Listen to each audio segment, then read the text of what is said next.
Hello, ladies and gentlemen. Welcome to Tennis Weekly with Joel, Kim, and Chris. On today's Tour Catch Up, Alcaraz suffers surprise exit to Korda. Draper departs to big serving Opelka. And Iga Swiatek calls time on her coaching partnership with Wim Fissette. Kim, Chris, today is the 23rd of March, and we are here to catch up on the week in tennis at Tennis Weekly HQ. On today's episode, it's a midway Miami Open update with plenty of top seeds being dumped out early. Carlos Alcaraz is out, Jack Draper is out, and Iga Świątek is also out. We'll be discussing all of their matches. We also have the breaking news from today. Iga Świątek and her coach, Wim Fissette, are parting ways. We'll be discussing that. We'll also be talking about Wimbledon introducing video reviews at this year's championships as we count down to the tournament. 100 days less now and counting.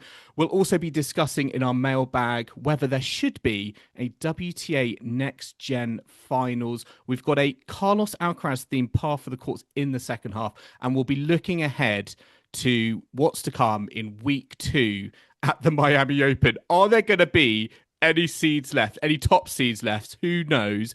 The action is going on at the moment, and we are reunited at Tennis Weekly HQ. Kim is back. Kim, you are back from your trip up north. I am, and I have to say, I'm sorry to disappoint anyone, but I wasn't trying on Incredi wear. The full bodysuit wasn't fit in Yorkshire. No, couldn't find the outlet. So I'm not sure where they're based actually, but yeah, still very much up for trialing their stuff if they would like us to. But no, I was visiting family up north, so Okay. I'm back now. So I hope you didn't miss me too much. We did. I mean, we did our best last time. I think I'll need your help later for the quiz though, Kim, if you're keen.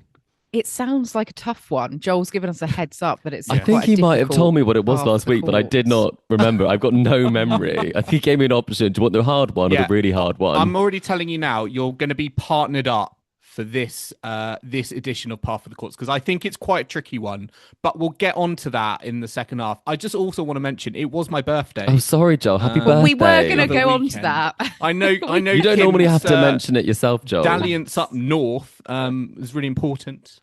Yes. Yeah, she was hunting. So what did you do for your birthday, Joel? Did you have a nice weekend? I did. I loved it. I Any went to the woo-woos coast. involved. There may have been some blue drinks, some blue alco pops involved. Ooh. Went to the coast actually. South Coast, are we talking? To the Kent coast, Very which nice. is A southeast. hotbed of illness at the moment. Oh gosh, yeah. I mean, we went to Whitstable, which for all of our listeners is a very nice scenic town. And for my birthday, I ended up having fish and chips and a pint by the sea. What more could you ask for? In the sun as well. You sent us a lovely photo, and it was blue skies. Yeah, Which is Wimbledon quite rare only sometimes. 100 days away. Summer is coming. Not quite as hot as what I feel like it is at the Miami Open, or as humid anyway. Yes, I don't think we do well coping with those temperatures and humidity. Especially with all those factors. woo-woos. It'd be awful. But have you seen the latest from the Danielle Collins Corentin Moutet? Oh, 'Cause yes. I know, like, we normally go into sort of like highlights of the week, but I feel like this is like across the board. Like This caught we me have by to So is this mention breaking news? Yes, it is on Tennis Weekly. Well, it's even made the news of TMZ, that sort of famous, gossip rag. They've even reported this. The DC has made it in there. Shenanigans. Joel, I Yeah. know you must love this. Tell us more. What's happened? I'm still trying to get my head around what's happened. But am I right in saying Danielle Collins, she's performing media duties on Tennis Channel, and she was filming something. Corentin Moutet was trying to have a bit of banter with her, and Danielle Collins shouted back to him. Was it something around short kings? No more short Ooh. kings? I I'm think still trying to get my head around it. so. I did listen to a bit of this. I think he tried to get, like a classic DC come on, and she said, you got to hit bigger serves than that. So there's a bit of banter going on. Mm-hmm. And then it became a story time segment on Tennis Channel. So things escalated Right. rapidly. And then She basically said that he unfollowed her after her dating profile, which we have to say this is Joel did send to us, went public. And then because of that, she said that she'd only liked tall men. So she said that he unfollowed her. He has questioned this, hasn't he, Joel? I think he has, because Danielle Collins, I think, specifically referred to short kings, and I think he took great he did not like that. So he decided to unfollow, or from Danielle Collins' point of view, she was saying he said unfollowed that her. He said he never followed her. He took to Twitter, didn't he? And he said, how can you let someone on Tennis Channel who's just talking BS? You followed me. You asked me to play mixed doubles. I've never followed you. So very interesting. And we will keep you updated, obviously, because this is very important news. But Joel, the big question that we popped in the chat this week was, is this the battle of the sexes that we want to see? Yeah. Would you buy a ticket? Is this better than Sabalenka Kyrgios? I think it probably is. Yeah. Or just get them at the mixed doubles invitational now at the US Open. You know, if the US Open want to make some entertainment from it, which we saw last year, if they can get maybe some appearance fee money for the mixed doubles, get this combination booked. What about a brand deal of like eHarmony or something, or Hinge? Get them together, get them sponsored, wear some merch, walk away. Well, maybe not win the prize money if you can't tolerate each other, but we can see what happens. But Joel, I was going to say, I didn't think this was going to be the thing that caught your eye the most this week, but did anything else catch your eye? One last thing I will say, Moutet is actually still in the tournament, and he's got Sinner this evening. Danielle time. Needs to turn up in Sinner's box. So, come on, Danielle. I'm hoping, first of all, Danielle Collins is on commentary duties, and I would love to hear what Moutet has to say. I'm sure that's going to come up in a press Which interview. Team are you, though? That's the big question. DC or Moutet? Oh, I think it needs to go through some kind of verification first. BBC verified. I haven't said that very often. I think I'm with Moutet. I'm with DC. Okay. Kim, you got to decide. You said verify the information first. I think I need to verify. It's all, if it's in TMZ, can we trust anything? So, True. But okay. Joel, talking about what's like hit socials, and Chris was alluding to this a second ago, a certain Garbina Muguruza has been this posting... hit socials, but it did not hit our WhatsApp group during the week, which I was slightly too busy by. at the beach. I was too busy. Should have sent it to you on your birthday. I thought maybe one of you might have messaged me about it, but Garbina Muguruza on Instagram put a post up saying, with her in the gym, with the caption, "Feeling like hitting some tennis balls soon." So is there a comeback on the cards? I'm thinking yes, and I'm also thinking move over Serena Williams. Yeah. That's quite bold. Do we think she's just toying with people, or is this a plan? I think she misses TBC. tennis. I don't think. It's been a few years. I've seen someone look more happy than Muguruza to not be playing tennis anymore. I think when she took her break, she just loved living life. So I think she's more likely to make a return to Zumba classes, Well, I was going to say, has the Zumba money... She was the face of Zumba, wasn't she? Yeah, has the Zumba class money run out? Probably. I mean, she needs to get another brand deal going. Maybe she's trying to get a sponsor. Could it be pickle? Oh, it does say tennis ball. Otherwise, maybe it could have been pickleball, but it is tennis ball she's hitting. Yeah. Well, one player who is about to embark on motherhood, which obviously Muguruza's had a baby, on Jabeur. She's pregnant. She's soon to be a mother. But she's been on the cover of Vogue Arabia doing a nice photo shoot. So I saw this in the week, and she's sort of pictured with her bump and a lovely sort of dusky pink. And yeah, it was a nice interview in there. So look forward to seeing her back on the court once, obviously, she's given birth. And I mean, I don't know what her timeframes are, but it'll be nice to have another mum kind of back on the tour.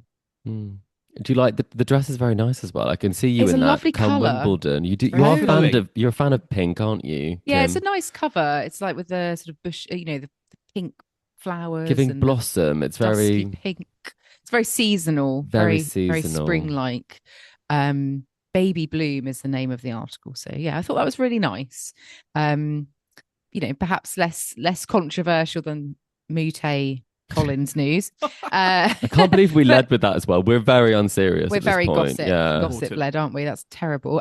What about you, Chris? Any gossip from you? Goodness, I think I've got to bring something a bit more reputable to the table, but I'm not. I'm going for some more idle gossip and pure speculation because Dominic Thiem, former US Open champion, now retired player, went online to say he has a big announcement scheduled for today, which is March 23rd, for anyone listening.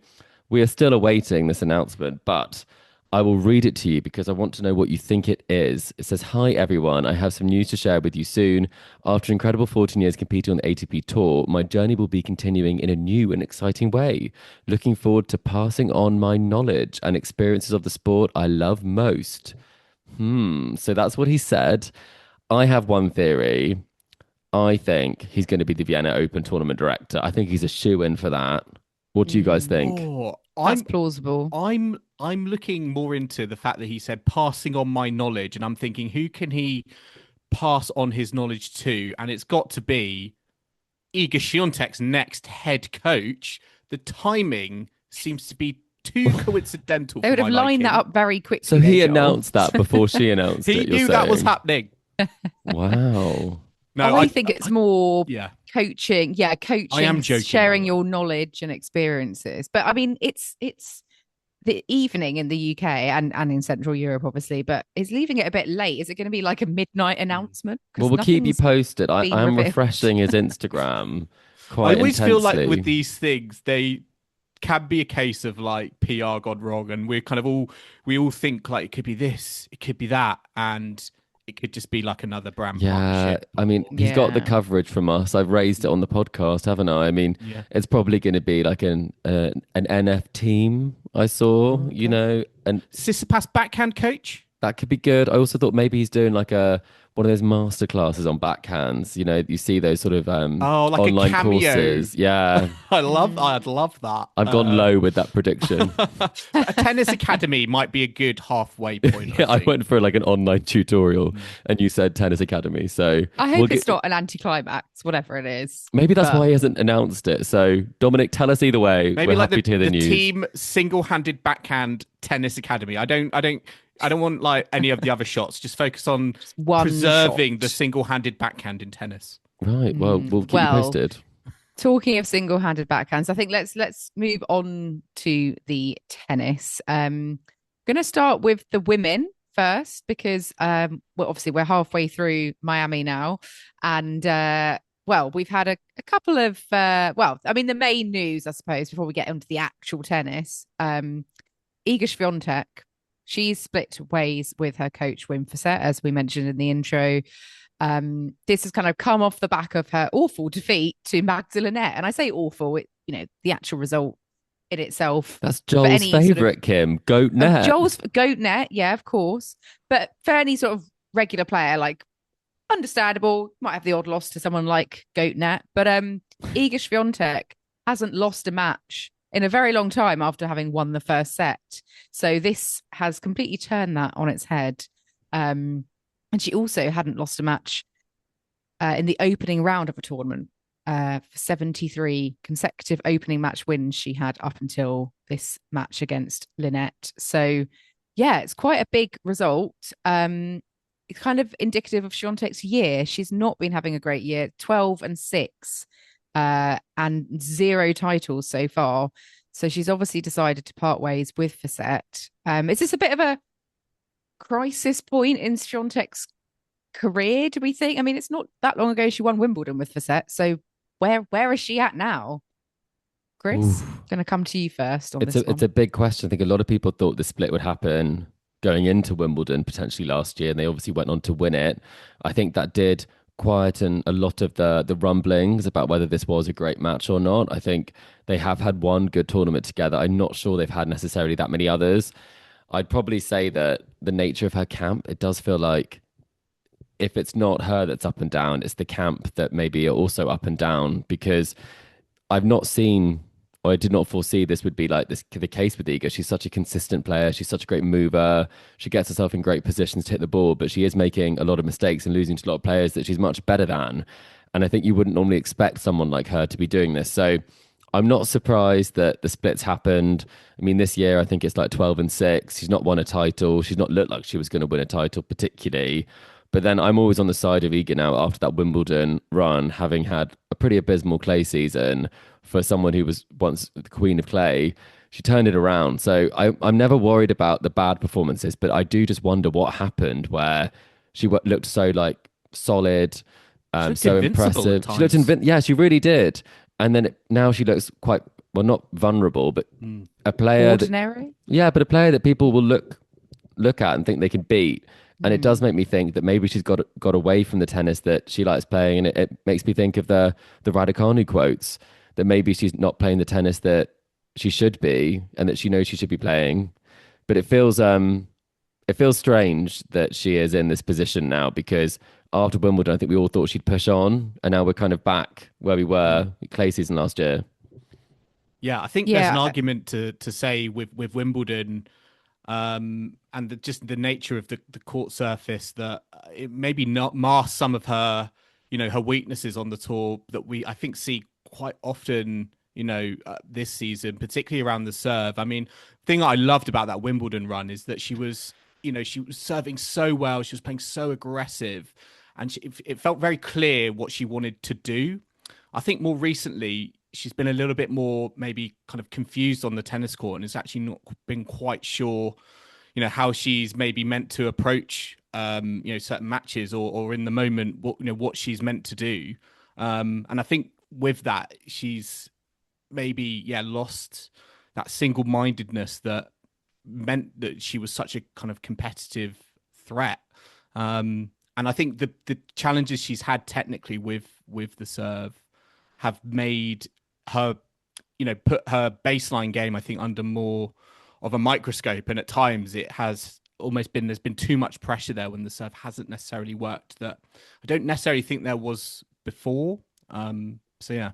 But do you think it's the serve that's leading to the issues primarily, or do you think that there is a big mental part of the game that maybe she's struggling with a bit more now that she is a bit more of a chaser than the leader? I think she's always been a great front runner, and I think in some of these matches she's actually the opposite of that. She won the first set very easily and then she didn't win the match, and I think that's probably when you know that things are getting a bit off mentally, because that's where she normally thrives, is once she gets a lead, she takes the lead and she closes the match out. So I guess that's where I'm more concerned. I think she's talked about like the performances and not a very positive way. I think she's aware that it's got to get a lot better. And it does just make me think, who should she be looking for? But it also makes me think, she said the rest of her team remain unchanged. And I think, with Daria Abramovic, there's a big question mark about how healthy that situation is. It always comes up. We know that there's been issues where I think Thomas Petrowski did actually almost leave because of some potential, it was reported, issues in the camp. So is it a case that getting rid of the coach is the right thing to do, because you show that you can have success with this coach, but then maybe it's time to freshen up some other aspects of your team? I mean, I guess we don't know because we're not in the camp. She's described it as the worst nightmare a tennis player can have after this defeat to Lynette, which seems worst a bit nightmare. Poor dramatic. Lynette. I mean, goodness, that's not a worst nightmare. I think she's much better than that, but it's not a great result. I mean, it is just one tournament, though. I think we have to be careful. Yeah. But the reason why I bring up Daria is because she is her psychologist, and so it feels like if you're not in a great headspace, if your tennis isn't working, you tend to blame the coach. Same if the football team's not working, you blame the manager. But if mentally you're not with it and playing the way that you can, then why not blame the sports psychologist as well? Yeah, work with someone different. Maybe it's time for a bit of a different way of thinking about things. But that's why it comes from that, why the mental side, I think, is the tennis is always there, but I don't think the mental side is always there for at the moment. I don't think that the tennis is there at the moment. I do agree with you. I think there are kind of mental issues, and perhaps, there is a power struggle, I think, perhaps, with Fissette and Daria, and it's not such a clean setup perhaps that other players have. But I just don't think she has been playing as good a tennis as we've seen before. She's lost that air of invincibility. I think it will do her good, losing here early. She's now got quite a nice period before, hopefully she can reset for the clay season. But it'll be interesting to see how the clay season goes, because again, it's sort of a comfort spot for her on the tour. Well, it used to be. It used to be, but yeah, now similar, I guess, to last season, there's a bit more pressure there. Even more, because she had some decent form going into the clay season last year, and that's where the wobble started to happen. So, I mean, she did say that in a quote here, "I've always been an overthinker, but lately it's just been so intense. It's hard for me to get rid of many thoughts I have, and this used to be my strength." So that's why I'm seeing there being a difference in the psychologist, a different way of framing things. That's what it screams to me. It doesn't, and I think when you watch her, you see the tennis is there, but it's not always there. And I think that's the difference. But who would you want to see her partner up with? There's been a lot of talk. I did hear, I think a long time ago, maybe it was off record, but maybe I can say it now. Someone did say that Iga Swiatek was in talks with Andy Murray at the time, that he was appointed Novak Djokovic's coach. That was a rumor that was around, that she actually reached out to him. Would you like to see that? And who else might you think could be a good match for her? I mean, Dominic Thiem still is a possibility. Got a few hours to go. It's either an online tutorial that she could just watch that anyway, couldn't she? She could just have online coaching. Why not? From Dominic Thiem. Joel, on the Andy Murray, do you think that could be a good match? I think that could be, actually. I think with Andy Murray, there is unfinished business there as a coach. I think the way it ended with Novak Djokovic, I think he will want to kind of come back and do it better. And I think he could offer a lot to Iga Świątek. I still don't feel like that's a realistic prospect. I would love to see it, but I just wonder. I just wonder with Andy Murray and his kind of commitments and his family. I just can't see it happening maybe right now, but certainly maybe in a more kind of advisory role, perhaps. I think he could offer a lot to Świątek. I mean, I was kind of thinking about Emma Raducanu's former coach, Francisco Roy, because he was trying to kind of coach Raducanu to play a game that I felt was very much like, an Iga Świątek, in terms of kind of counter-punching, creating angles from the back of the court, and not necessarily out-and-out aggression that was the kind of the way Raducanu wanted to go forward with. So I felt like maybe there was a bit of a similarity between the two. And Iga has been going for more winners in her game, potentially. Maybe that's also part of the issue of going for more and playing a bit outside of, again, like you normally play. I think that could be a good shout, especially on clay. A lot of success with Rafa. Kim, anyone you want to throw into the mix here? Just all the ones that Raducanu has previously trialed. Yeah, basically, I think that's the list I'd be going. Well, Raducanu could give Świątek some very good coaching tips. Well, maybe they should link up. What not to do. Or what not to do. Dmitry Tursunov, what's he up to now? I think he is. Is he coaching? Is he coaching someone at the moment? I mean, one it's a merry-go-round. What about Juan Carlos Ferrero? Ooh, yeah. I think there might be a clause that says no to that, given the fact he's now a full-time golf coach. That pivot, but I think the discipline of Juan Carlos Ferrero is something that Iga would enjoy. I think that could be a very good match. I think they both like to take things seriously. They both like to keep things regimented. So I think that could be quite a nice one if contractually allowed. Let's see what happens. But talking of Coco Gauff, she's on court now in her round of 16 match against Castella. We've got the round of 16 kind of line up now, haven't we? Anisimova against Bencic. Castella, Gauff, they're on court now. Ondreva and Boko are also on court as Settle. And Mukova thrashed Ayala earlier on. And then on the other side of the draw, we've got Pegula Christian, Talia Gibson, Rybakina, Ostapenko Baptiste, and Zheng Sabalenka. So, I mean, let's talk about Sabalenka, because she has had a bit of critique over the last few days about the scheduling and the rain delays that have affected the tournament and the cancellation of matches, blah, blah, blah, blah, blah. She was basically, Friday was very, very rained out. Play was suspended several times. Sabalenka revealed that the organisers gave her the option of either rescheduling to the Saturday or moving to another court.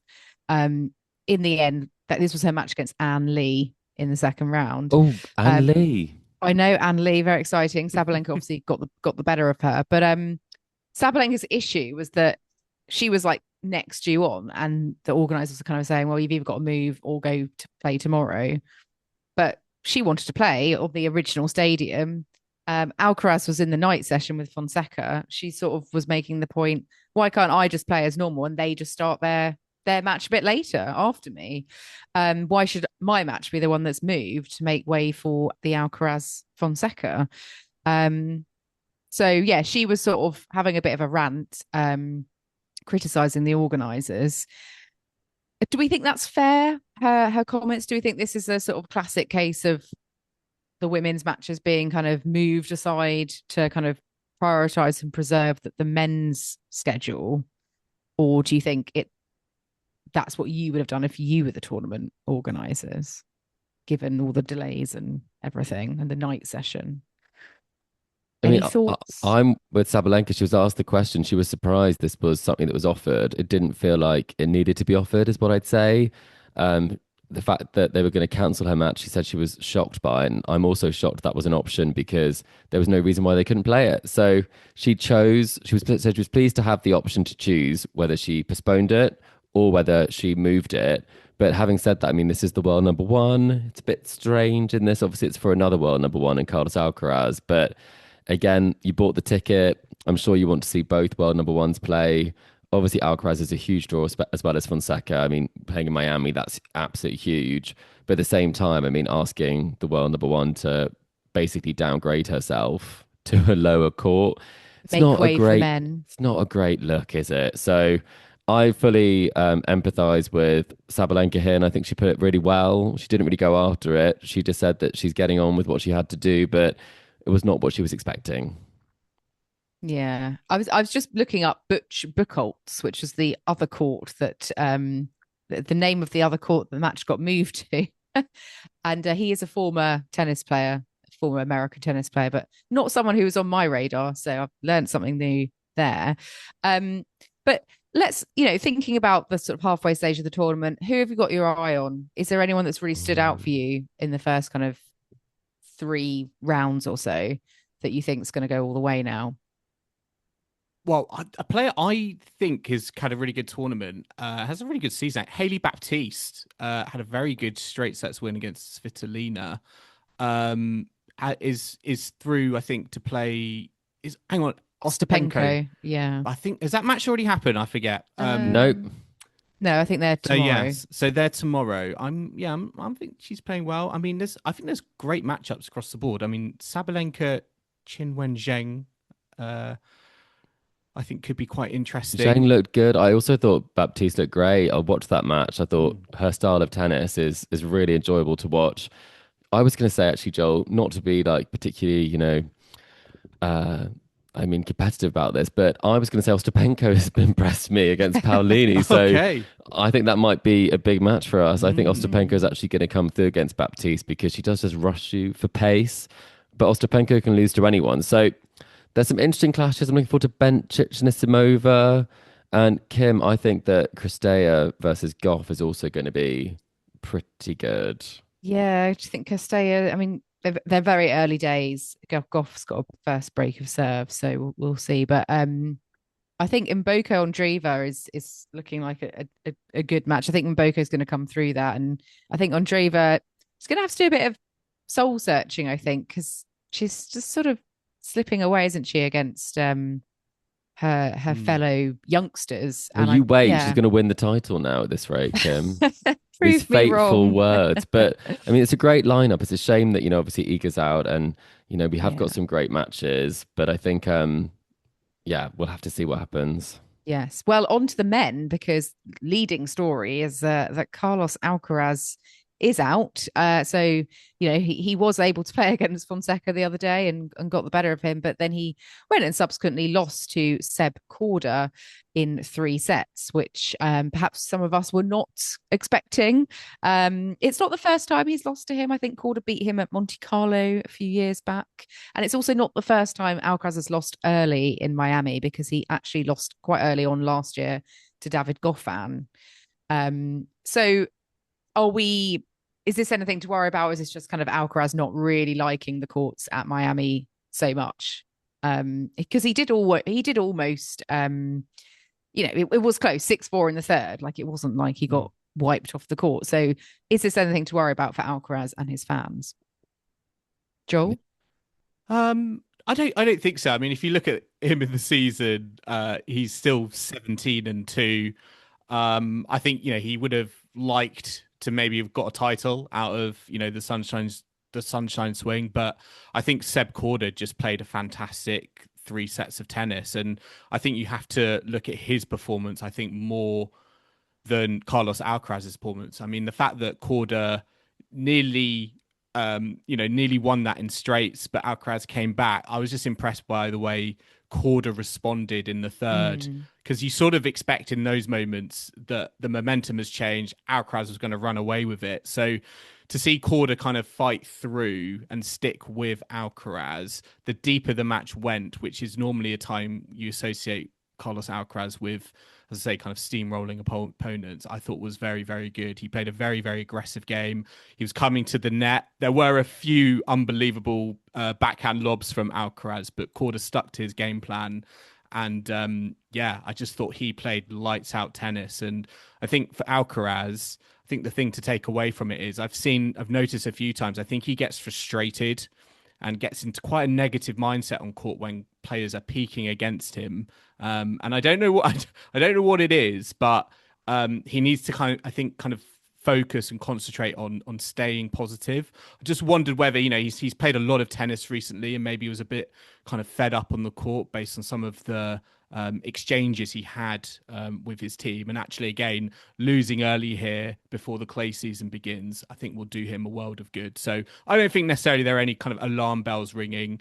It is a tournament, he's not had the greatest results of over the last couple of years. And I think full credit to Korda with how he played. See, I'd be concerned because he's got a lot of points to defend this clay season coming up. Mm-hmm. And, it is a 2-horse race for number one. So you do want to pick up points. And the frustration is that you don't want to go out early, having gone out early, the week before and not shown your best tennis. So when you're someone who's as gifted as Carlos Alcaraz, for the last couple of weeks, I mean, he's not 17-2 for the last couple of weeks. He's, what is he, like 2-2 or something like that? It's not, well, maybe it's not 2-2. That's too far. But you know what I mean? He's lost. The winning percentage is not great. So I think sometimes he does struggle for that motivation when it's not a big ticket match, when there's actually nothing for him to prove at all.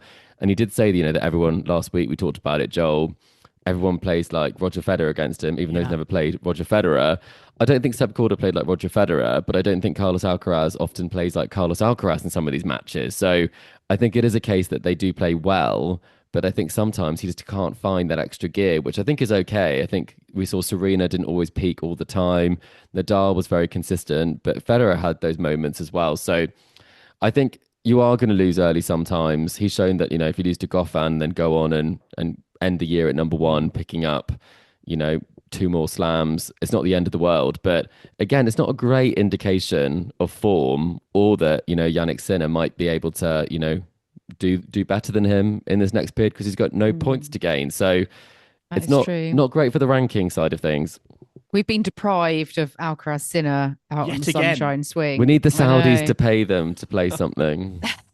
I mean, one player who has played both Sinner and Alcaraz recently is João Fonseca, and he actually had some comments about the difference playing them, and he said that he thinks Alcaraz has more arsenal than Sinner.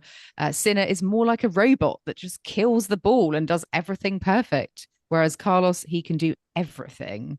He can do topspin, can fire the ball, he's got good movement, goes to the net, he has everything. It's more difficult to understand the game. He breaks a lot of your rhythm. What do you make of Fonseca's assessment? He's played both of them very recently, and I mean, I'm trying to work out who he thinks is more. Well, he says it's more difficult to understand Alcaraz's game, but then he's saying Sinner does everything perfectly. So I'm struggling to actually understand who he would rather face going forwards. I wouldn't like to be called a robot, though. I think maybe he's probably more complimentary of Alcaraz in this one. But I mean, he has played them both recently. Clearly, he's got a lot of admiration for Alcaraz and the fact that, just because you are able to do everything on the court doesn't mean that you're going to win all your matches. I think is also one of those things where there's more can go wrong, I think, potentially than for Jannik Sinner, who is, a figure of consistency. I did think it was he went further than I thought he would. I thought he'd say like both of them are such great champions in their own right. But I think he makes it clear that he thinks Alcaraz is the one to beat. Yeah. I do think it's interesting. He talked about he's got like more in his locker for Carlos Alcaraz. And I wonder actually for opponents whether as a result of that, he gives you a bit more to work with than maybe Jannik Sinner. And as a result of that, it's something at least these players, his opponents, can kind of latch onto. Whether it's a ball with top spin or whether he moves you around the court. He kind of asks the kind of questions to you. Maybe perhaps more than Jannik Sinner. I did think it was interesting, actually. I was looking at some of the serve stats for Alcaraz against Korda. I know he's remodeled his serve and his percentage was very, very high.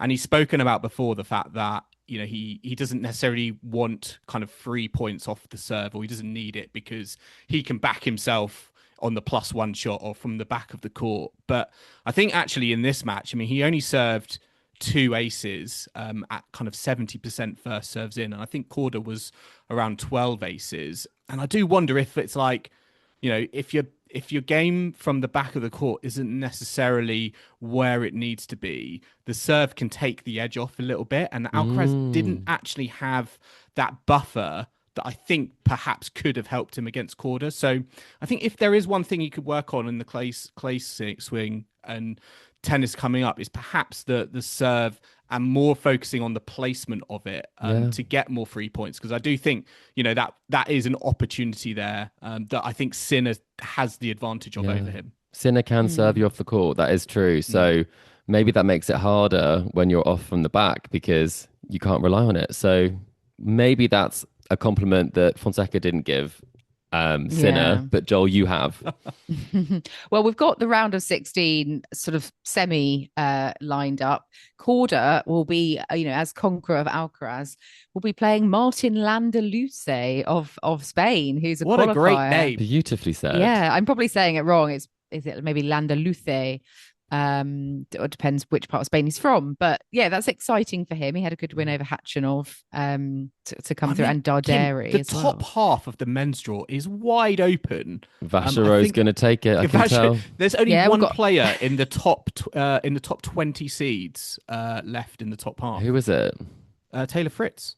Oh, he's not making it. No way. Still there. We've got Arthur Fee versus Vachero. We've got Paul Echeverry. We've got Fritz Lehechka and then Landaluce and Korda. He was very good, wasn't he? Yeah. Against Tsitsipas. Couldn't believe 6-love, 6-1. What was the point of that? Tsitsipas. And Tsitsipas had got the better of Alex de Minaur. And I mean, Tsitsipas loves playing Alex de Minaur because he leads the head-to-head 12-1. Which, I mean, Alex de Minaur must dread having him in the draw because he just can't seem to get the better of him. Doesn't make any sense, does it? It's not, it's outside the top 50. It's got thrashed by. I am going to wonder, did you see Alex de Minaur was actually playing with a headband in this tour? It cut off the circulation to his brain. It was I couldn't get my head around it. It was like, was he trying to channel his inner Grigor Dimitrov? It's got a bit of a tash as well, so it's a bit confusing. Yeah. It was giving JJ Wolf. Did you like the headband look? On the fence. I like a cap. Okay. Maybe just needs it for the sweat absorption. Maybe it was a practical, very humid. Katie liked in Miami. it, and that's what matters. Exactly. Talking of Brits, Jack Draper was knocked out by Reilly Opelka. Straight sets, but 2 tie breaks, which against Opelka and his serves. So that's. It's a frustrating match, isn't it, for any opponent? But very, very difficult to play against Opelka at the best of times. But this year, especially so, because he's done a lot of work on his serve since teaming up with a new coach who's previously worked with like Isner, obviously another big server. The stats around Opelka's serves is crazy. Basically, every third first serve is an ace. So imagine trying to play against that. I mean, what do you do? What could Draper have done? You try and win a point on your own serve because I mean in that tie break he didn't get any. He got 0 points in that second set tie break. So I mean, maybe he's also been working on his return game, Opelka. But Jack, I mean, not the result you'd want. But I mean, if someone's serving, I mean, they take the racket out of your hand when they serve like that. Yeah. I mean, he's had not the greatest of times in Miami because he lost to Menchik as well, I think, in 2 tie breaks last year. He does seem to have an issue, I think, with players who can have just one of those serving days. I remember watching him against Marin Cilic as well at Wimbledon. But yeah, certainly maybe tie breaks is something that he can work on because to lose 7-0 in a tiebreak against Reilly Opelka, it suggests to me it's not just kind of serving that's the issue there. I think, there's more to play with. He's on the comeback trail though. We have to cut him some slack. He beat Djokovic last week. Yeah, it's probably better that he doesn't go deep in every tournament to preserve the arm. I'd rather beat Djokovic than Reilly Opelka if I could pick one of those matches to win. That is fair. That is very fair. Rest of the rounds of 16 sort of lining up today. We've got Humbert, who we will be playing Fran Cerundolo, because Cerundolo just beat Medvedev. So yeah, I mean, Medvedev had a problem with his luggage, didn't he? Didn't arrive for that first set today. Yeah. He's not had the greatest of luck, has he, on travel and Indian Wells? Yeah. I don't know if that was any bearing to him losing 3 rounds later, but we've got TFO on court with Mensik at the moment. The winner of that will play, I think, Felix. Felix was in a 3rd set earlier. I'm hoping he came through against Atman. We've got Michelson, Tabilo, Moutet, Sinner. That's all still to come. Cilic, Zverev, and Halis Masharak. So yeah, that those matches will decide the round of 16. I mean, do we think it's just Jannik Sinner's to lose? Essentially, sunshine double coming. I feel like it's more and more likely we could get the sunshine double. I mean, you got to tick that off, haven't you, at one point in your career if you're a player like Sinner? So fair play. I mean, he's going to be heavily motivated as well because he's got no ranking points. To defend at the moment. So it's a big opportunity. Prizes. Absolutely. They do mean prizes, Kim. I mean, lovely trophies in America. Let's take a quick break now, but we'll be back to discuss Wimbledon's announcement that they'll be introducing VAR video reviews at this year's championships for the first time. Discussing whether there should be a WTA Next Gen Finals, and we'll just be looking ahead to the rest of round 3 and round 4 and beyond at the Miami Open. So do not go anywhere. Welcome back to the Tennis Weekly podcast, and it's time to kick off with another quiz segment. Joel, we are over to you for our, we think, quite difficult Alcaraz themed par for the courts. You're going to tell me how difficult this is because I have a clue that is on offer to you both who you are partnering up for this edition. You have a clue, but what are we doing in the first place? So, the topic I would love to give to you, and I was going to do it last week, but we're going to do it this week. So Carlos Alcaraz's streak came to an end. Right. Last week, a few weeks ago or so, and it was 16-0, his streak from the start of the season. And my question to you is, how many players can you name that he defeated in that streak? Oh, that's a good question. So there are 16 victories in that streak against 15 opponents, and my clue on offer to you, actually, I was going to give you the clue and said, do you want it? But actually, it doesn't work like that. I do have a clue that makes it a little bit easier, but the jeopardy at play is I will raise the par score if you take the clue. Can we do badly and then take the clue? And then decide to take it? Or do we have to make the decision? Just like when you play your Joker early on. You have to commit to a round. I don't know if we'll need it yet, Joel. We're optimistic people. I'm going to set par score for this. So there's 15 names in total. I'm going to set par at, I think it's quite tough. I think it's quite tough too. Kim? I can think of 2 at the moment. So I'm going to set par at 5, but you can take the clue. I can definitely get to 5. We could probably make a stab at that. I'm thinking of the Australian Open. If it's 5, we don't need the clue, do we? We are. Should we go without? We're saying no to the clue. We don't need help. Okay. Our listeners may want the clue, but sorry. Well, we're working together, Chris, aren't we? So we are. Please don't go for an unobvious answer. I will give you the tournaments: Australian Open, Doha, and Indian Wells. Okay. Yeah. Well, we know he beat one player this tournament, which was Fonseca. Yeah. No, but that's not part of the streak, is it? Oh no, it's not. Lost. Oh God. Yeah. Okay, right. Maybe give me the clue. That was like a streak of one. Okay, well, so it ended. So Indian Wells counts until he lost. Correct. Yeah. Fantastic. Okay, so should we start there? Oh, you want to work back? I was thinking just any names. I was thinking Zverev and Djokovic for the final 2 rounds of the AA. We'll take 2. Well done. Yeah. So okay, Zverev and Djokovic. Yeah. Then Kim's bowing out. And now I'm having to rack my brains. Okay, that's a double pointer. Very good. Thank you. You're off to a good start. I think I could do a double pointer then if Kim's trying to show off. I think he beat Diminar in the quarterfinals, and I think he beat Tommy Paul in the 4th round. Very good. That is another 2 points. I mean, you're smashing it. 4 correct answers already. So you only need one more. Do any of us know who he played in the first round? Are you sure he didn't play Fonseca? No, I'm joking. I think he's beaten Rinderknech this year. Oh, right. I think they played a couple of times, maybe. Can we go with that? Yeah? Yeah. I'm happy to. Rinderknech? Mm-hmm.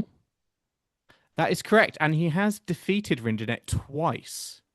So very, very good. You have now reached par for the course, which I foolishly set very, very low. You do not believe in us. You offered us a clue and 5. Okay, let's see how far you can go. So yeah, he's defeated Rinderknech twice. So that's 5. Indian Wells, who did he beat in the quarterfinals? I've got no memory of this at all.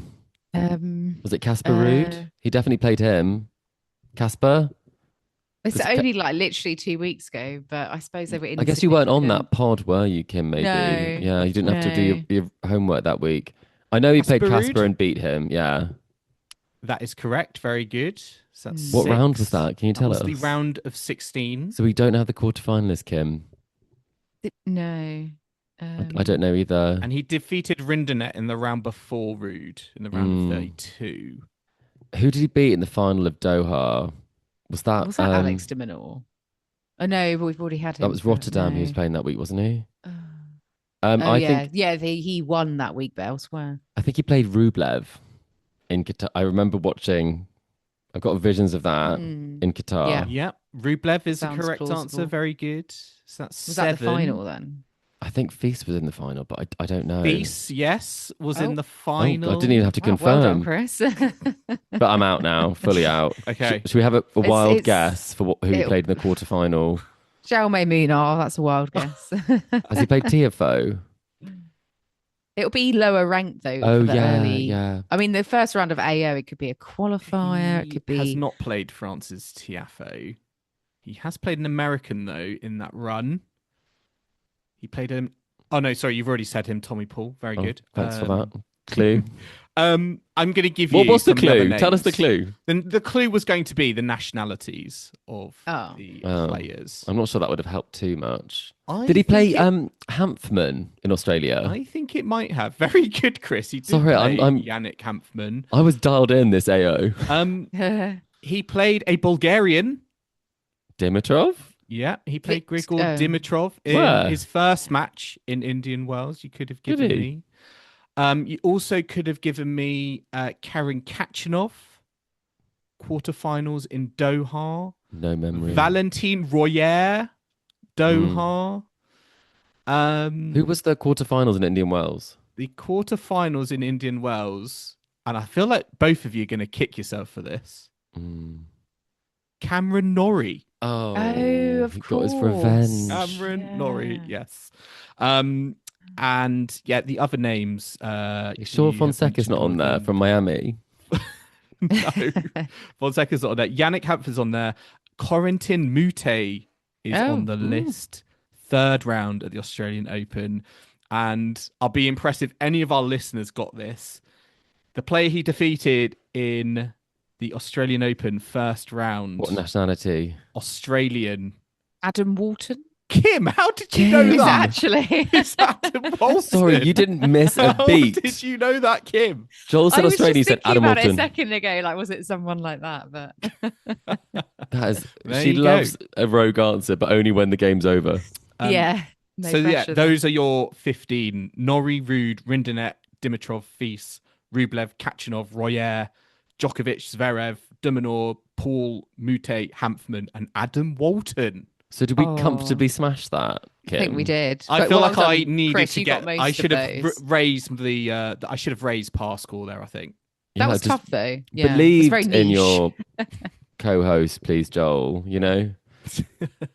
Well, thank you very much, listeners. Let us know how you got on. If you got Adam Walton, knowledge of Alcaraz's season so far is excellent now. So yeah, good swatting there. Thank you, Joel. Let's dip into the mailbag quickly because we've got an email that came in from Nick, who's asking about the Next Gen Finals. And given the success of the Next Gen Finals for the ATP Tour in showcasing up and coming talent, I just wanted to get your views on should there be a Next Gen Finals for the WTA Tour? Thank you, Nick, very much for sending that in. And yeah, it's a really good shout because we talk a lot about things being consistent across the tours and should there be a Next Gen Finals for the women? Chris, sort of nodding. Yeah, I like the concept. I do. I think for me, we want tennis to be on an equal platform. I think the Next Gen Finals is an exciting way to get people into tennis. I think they do all sorts of fun things with the format in the men's side of things, like playing to 4 games.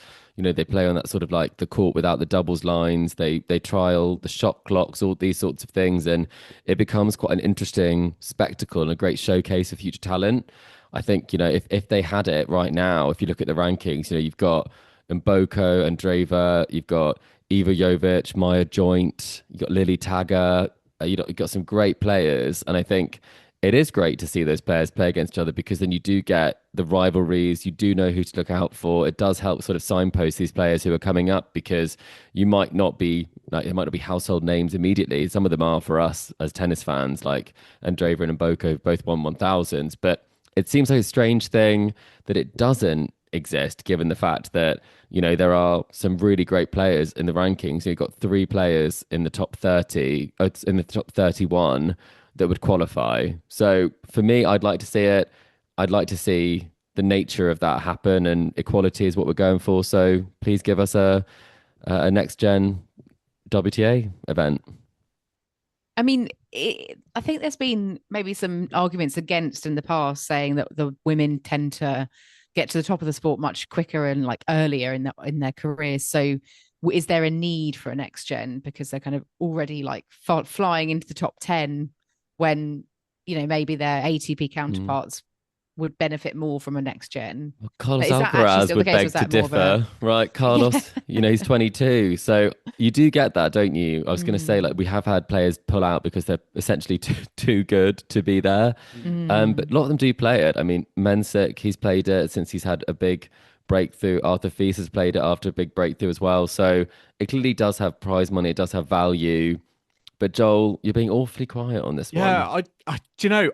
Yeah, because of that reason, I'm not sure it's actually like necessary. I think, you know, when the next gen ATP finals started, you know, it was almost the ATP, I think, future-proofing the tour against, you know, the big 3, which, you know, they've been reliant on for so long as the kind of the faces, and they needed some new names. And I thought it was a great platform for that. But I'm not necessarily sure if the WTA, you know, have the same challenges. And as you mentioned, a lot of the kind of the top teenagers rise to the top very quickly. And, you know, because of that, I'm not sure they necessarily need a platform. And perhaps like you know, if we were to look at like the top, you know, the top teenagers, I feel like the difference between maybe the very, very top and those who maybe just made the short list is greater than the ATP. So, you know, there might be kind of, I don't know, quality issues. So I'm a little bit more, I think, on the fence perhaps from that point of view. But I totally get it from like an equality and point of view. And I would love to see like maybe a next gen event that had all of the players together. I think, we've seen the appeal of, combined events, and it would be great, I think, to kind of package it up like that and maybe not treat them as separate things. I could get on board, I think, more if it was styled like that. A joint event would be great to have it in like the same location. Slam. Yeah, I think that would be great. Slam. If you look at some of the players who have played it, I mean, Jannik played it in 2022 very recently. He played it for 2021 and 2019 as well. And then Carlos Alcaraz, the world number one, played it as recently as 2023, which feels crazy because after he won a Grand Slam. I believe that's the case. I think that maybe this feels crazy, but he was already achieved world doesn't feel right. World number one status. And we might need to maybe he qualified and didn't play. Let me check if I've it might actually be that. Yeah, we might need to fact check. He did qualify, that is true, but did he play it? I think there probably was a clash. Technically, you can qualify if I don't know off the top of my head without checking all the parameters. He qualified and then pulled out. That's true. Sorry, that's my bad. But he was eligible. Well, listeners, let us know what you think. Do you think some of the things we've suggested are, you'd like to see happen? And I mean, I guess it all depends on sponsors and all of that, as a whole. We could delve into it a lot further, but thank you very much, Nick, for getting in touch. And listeners, let us know what you think on social media, and do keep the mailbag questions coming as well. So just moving on, it's 100 days. Well, I don't know if it's 100 days today, but very recently the poster for Wimbledon was advertised, which is always released with 100 days to go. So it's crazy that it's creeping up. 3 months in, three months to go, basically. Very exciting. We've also got the Roland Garros 2026 poster, which I think is quite different. Listeners, have a Google of it, because I think it's quite striking. It's could you say it's eye-catching? I think you could, Kim. It is eye-catching. I see what you did there. Yes, because there's a massive eye, like an eyeball on the court, and then a player. A court sweeper, it is. Oh, is it court sweeper? I thought it looked a bit like Federer. No, it's actually a court sweeper preparing the court in December. Sorry, you thought Federer and a stick on top of a massive eye. That's just what was the 2026 Roland Garros poster, right? Very different. Yeah. What's the eye for? Am I missing something? JR, the artist, it's one of his signature sort of pieces, a street artist in France. So it's his take on it, and it's actually was captured through a photograph on Philippe Chatrier. So they found a way to kind of bring these together. So I see. There's a video that you can watch that makes it make more sense, but there's no video required for the Wimbledon poster. We've all been there looking at centre court from the outside courts. I like the Wimbledon poster. It's very Federer in there, Kim. Sorry, who's playing on the left there? Chalme Muna on the left, maybe. Hidden. It's like, where's Wally, but where's Roger? Where's Roger? Posters. I think maybe Wimbledon should get Banksy to do next year's if the French Open are getting like street artists and what have you. But talking of Wimbledon, they are doing VAR this year for things like double bounces, double hits. Players are going to be able to go to VAR for a check on the umpire's decision. The electronic line calling was obviously introduced last year to varying levels of success. But this year that we're going like one step further with technology, they are allowing video reviews on the 6 show courts, which is, a step in the right direction, I think. And what I really think is a great addition as well is all the scoreboards are going to visually say if the ball is out or there's a fault, because that was lacking and it kind of got lost in the crowd noise last year. It made it quite hard for fans to follow what was happening. But any thoughts on VAR and Wimbledon? I mean, I quite like it. I mean, I think there's a lot of bad calls that get made. I think even with, VAR, you do get bad calls going through almost. So I think anything where you're able to eliminate potential for, injustices to take place, I'm on board with. I also do like the fact this is kind of replacing the challenges for me. We don't get challenges anymore after the electronic line calling was brought in. So this is almost like the review. Maybe we'll be clapping before we find out, if Jack Draper had a double bounce again, or, a controversial call is made. But I don't think it will solve all problems. But I do think we're heading that direction. They're clearly moving in the direction of, embracing technology. So it did feel a bit inevitable, to be honest. Yeah, I think something I've missed at Wimbledon is the fan interaction, particularly with the age of electronic line calling. And as you said, Chris, I think this actually brings that fan interaction back a little bit, because I can imagine the crowds, oohing and ahhing, seeing these decisions, play out on the videos, and I think that could be adding really interesting and engaging dynamic to some of these matches that maybe is missing, and I think creates a little bit more theatre. So yeah, I'm interested in seeing it, but I am a little bit nervous because I don't necessarily think electronic line calling was 100% a success last year. I'm hoping the implementation of it, they've learned maybe perhaps from last year, and it goes a bit smoother, let's say. I did read that they have removed that ability for human error to turn off the system, which is what happened during that Pavlyuchenkova-Cartel match. So they've got rid of that possibility happening. So I think, yeah, it's like a trial and error, live and learn from the first year of introducing it, and hopefully there'll be a bit more confidence from the players and everyone that it will be a bit more robust. So let's see. Only, less than 100 days to go, and we'll see it in action. And that brings us to a close. We've got obviously the rest of Miami underway. We'll be back next week to round that up. We think Sinner's are very set for the title. Actually, there's a stat I think we saw: the last 8 hard court tournaments where both Alcaraz and Sinner were in the draw and Alcaraz lost before the final, Sinner went on to win the title. So it looks like the Sunshine Double is very likely to come his way. And we've obviously got the culmination of the women's event as well. I still think we're on for a Sunshine Double for both the men and a Sunshine Double. I think so. Double. I think. Well, has that ever happened before? I think that's. Oh, we'll have to check the history. Go research books. that ahead of next week. It's not the quiz now, Joel. No, but we're going to wrap it up there for our Miami midway catch up here at Tennis Weekly HQ. We hope you've enjoyed the ride with us. Remember to subscribe so you don't miss a moment of action on the ATP and WTA tours this season. You can find us on Apple Podcasts, Spotify, YouTube, and all your favorite podcasting platforms out there. And if you love what you're hearing, then be sure to leave us a rating and review on Apple Podcasts or Spotify, and hit that like and subscribe button on YouTube. You can stay connected with us on social media. We're on Facebook, Instagram, TikTok, X, and Threads. The handle for all of those is Tennis Weekly Pod.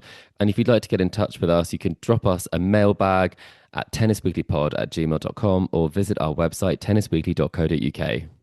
And we'll be back next week to catch up on all the finals action from the Miami Open. But until then, it's goodbye from Kim. Goodbye. It's goodbye from Chris. Goodbye. And it's goodbye from me. Thanks for listening, and we'll catch you next time on Tennis Weekly.